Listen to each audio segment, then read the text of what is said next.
कक्षा 8 के विद्यार्थी जो है, देखिए अगला पैसेज आपका जो है यहाँ शुरू हो रहा है। The world is strange place. Chinchu जब मतलब जो है गया वेश बदल कर, तो जो है मतलब वो जितना उसको जितनी आशा थी उतना ना रिस्पेक्ट मिला उसको।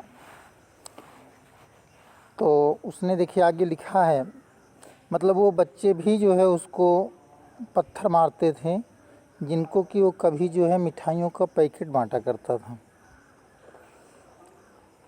तो देखिए लिखा उसने कि the world is a strange place, कह रहा है कि the world is a strange place, मतलब यह एक, मतलब ये संसार, द वर्ल्ड मतलब क्या, संसार, इज है, स्ट्रेंज मतलब होता है अद्भुत, प्लेस मतलब ये संसार एक अद्भुत स्थान है।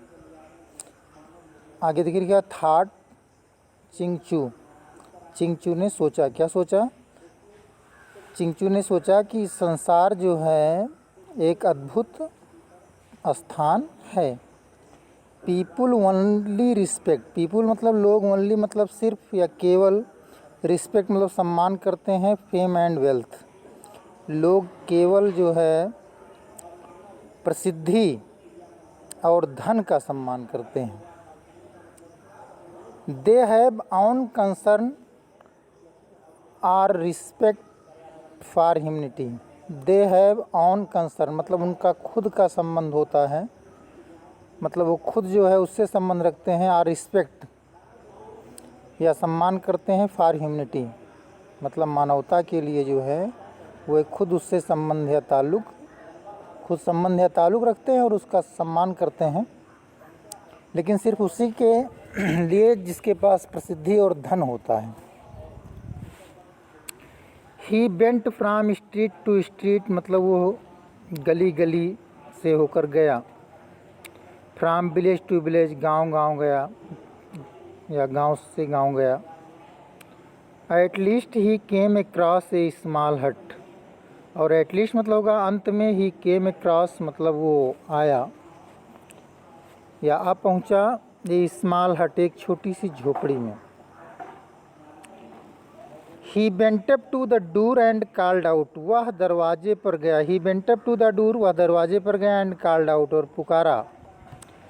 Is there anybody at home, क्या कोई घर पर है।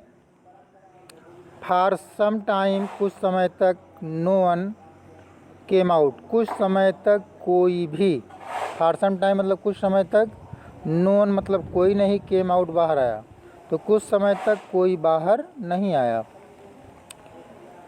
देन ही सा तब उसने देखा, एंड ओल्ड फैट लेडी एक वृद्ध मोटी महिला, कमिंग स्लोली मतलब धीरे धीरे आते हुए, फ्राम द अदर रूम मतलब दूसरे कमरे से। तब उसने जो है एक वृद्ध जो है मोटी महिला को दूसरे कमरे से धीरे धीरे आते हुए देखा। सी वाज रिंकल्ड, रिंकल्ड का मतलब होता है झुर्री पड़ना, सिकुड़ना, ठीक ना। She was wrinkled and bent very low with age. अब यहाँ देखिए इसका मतलब रिंकल्ड मतलब क्या होगा, सिकुड़ना होता है। सिकुड़ना मतलब जो है जैसे आदमी वृद्धावस्था पे आता है तो उसके चेहरे पे झुर्रियाँ आ जाती हैं, तो मतलब उसके चेहरे पर जो है झुर्रियाँ थीं। और बेंट मतलब होता है झुका होना, मतलब उसके चेहरे पर झुर्रियाँ थी या वो उसका चेहरा सिकुड़ा हुआ था। एंड बेंट और झुक गया था।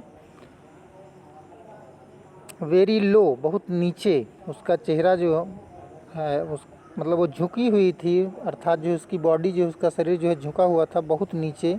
विदेज मतलब उम्र के साथ साथ जो है उसका शरीर जो है काफ़ी झुक गया था और उसके चेहरे पर जो है झुर्रियाँ आ गई थीं।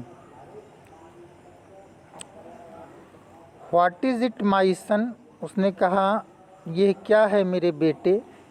आस्क्ड पूछा, the old lady in A trembling voice. देखिए लिखा गया कि आस्क्ड मतलब पूछा, द ओल्ड लेडी मतलब वृद्ध महिला ने, इन ए ट्रेम्बलिंग वॉइस का, ट्रेम्बल मतलब क्या होता है, कांपना। ट्रेम्बलिंग वॉइस का मतलब क्या होगा, कांपते हुए लहजे या कांपती हुई आवाज़ में। तो वृद्ध महिला ने जो है कांपती हुई आवाज़ में पूछा कि यह क्या है मेरे बेटे। This lady is calling me her son, that Chinchu, यह महिला कॉलिंग में मुझे बुला रही है हर्षन अपना बेटा। मतलब उस थाट चिंचू ने सोचा जो है कि यह महिला जो है मुझे अपना बेटा कह के बुला रही है। स्ट्रोकिंग हिज थिन मास्टेक, अपने जो है पतली पतली मूँछों को जो है सहलाते हुए।